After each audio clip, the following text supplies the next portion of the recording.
केंद्र सरकार के नए हिट एंड रन कानून को लेकर पूरे देश भर में हड़ताल हुई है। इस हड़ताल की वजह से आम नागरिकों को कई तरह की समस्याओं का सामना करना पड़ा है। लेकिन क्या आप जानते हैं कि दूसरे देशों में हिट एंड रन को लेकर क्या कानून और सजा है?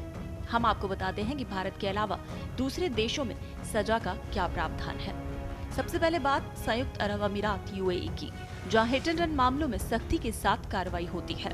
यूएई में हिट एंड रन के मामलों में आर्टिकल 5 के मुताबिक भारत से ज्यादा सख्त है।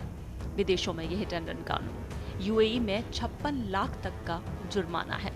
ड्राइवर को सबसे पहले गाड़ी से जुड़े दस्तावेज पुलिस को सौंपने होते हैं। इस स्थिति में घटनास्थल पर अगर पुलिस नहीं है तो घटना होने के 6 घंटे के अंदर उसकी जानकारी पुलिस स्टेशन को देनी होती है।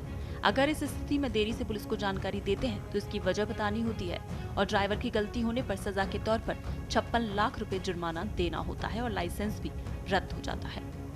सऊदी अरब की बात करें तो कानून बहुत सख्त है। वहाँ का कानून कहता है कि एक्सीडेंट की स्थिति में सामने वाले व्यक्ति की मौत होती है तो ड्राइवर को 4 साल की जेल या फिर उससे 44,44,000 के आसपास का जुर्माना वसूला जाएगा। वहीं सऊदी अरब का ट्रैफिक रेगुलेशन अमेंडमेंट के मुताबिक एक्सीडेंट होने की स्थिति में घायल को हॉस्पिटल ले जाया जाता है और दोषी ड्राइवर को 2 साल की जेल और 22,000 रुपए का जुर्माना देना होता है। कनाडा की बात करें तो इन मामलों में कनाडा का कानून भी सख्त है। क्रिमिनल कोड कनाडा का सेक्शन 252(1) के मुताबिक एक्सीडेंट मामले में कोई शख्स घायल होता है तो दोषी ड्राइवर को 5 साल की जेल होगी। एक्सीडेंट में मौत होने पर दोषी ड्राइवर को आजीवन उम्र कैद की सजा मिलेगी। अमेरिका के अलग अलग राज्यों में अलग अलग नियम हैं। हालांकि ज्यादातर राज्यों में ड्राइवर को एक्सीडेंट की जानकारी पुलिस को देनी होती है और ऐसा नहीं करने पर उसे जुर्माने के साथ 10 साल की जेल हो सकती है। ब्रिटेन में जहां एक्सीडेंट के मामलों में ड्राइवर घटनास्थल पर अगर मौजूद रहता है तो उसे कम सजा मिलती है। अगर ड्राइवर मौके से भागता है तो ज्यादा सजा मिलती है। इस स्थिति में दोषी ड्राइवर से अनलिमिटेड फाइन वसूला जा सकता है। इसके अलावा 6 महीने की जेल हो सकती है। यानी कि इन देशों में भी किसी व्यक्ति को टक्कर मारकर भागने वाले चालक को गंभीर अपराध का दोषी माना जाता है। यही नहीं, इस तरह के मामलों को असंवेदनशील माना जाता है।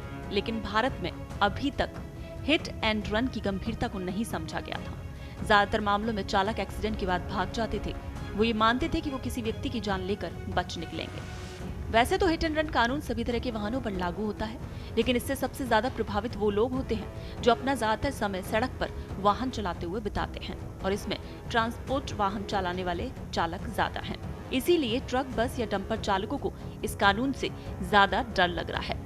अब सवाल ये है कि आखिर हिट एंड रन से जुड़े कानून को लेकर ट्रक, डंपर या बस चालकों में डर क्या है? तो आपको बता दें कि आमतौर पर हिट एंड रन के आरोपी जो हैं वो बस, ट्रक या डंपर चालक होते हैं जो कि घटनास्थल से भाग जाते हैं क्योंकि उन्हें डर होता है कि दुर्घटना के बाद वहां मौजूद भीड़ उनकी मॉब लिंचिंग कर सकती है। इसलिए ज्यादातर मामलों में दुर्घटना के बाद आरोपी चालक वहां से भाग जाते हैं। लेकिन हम आपको ये बताना चाहते हैं कि हिट एंड रन से जुड़ा कानून सभी पर लागू है। ये सामान्य कार चालक पर उसी तरह से लागू होगा जिस तरह से किसी ट्रक चालक पर होगा। अगर सड़क पर बरती गई लापरवाही की वजह से किसी की भी मौत होती है और अगर दोषी संवेदनशीलता दिखाते हुए पीड़ित को अस्पताल पहुंचाता है तो उसको एक अलग ही नजर से देखा जाएगा और उसमें सजा भी कम होगी। इसलिए इस कानून को भारत में गंभीरता से लेना और समझना बेहद जरूरी है।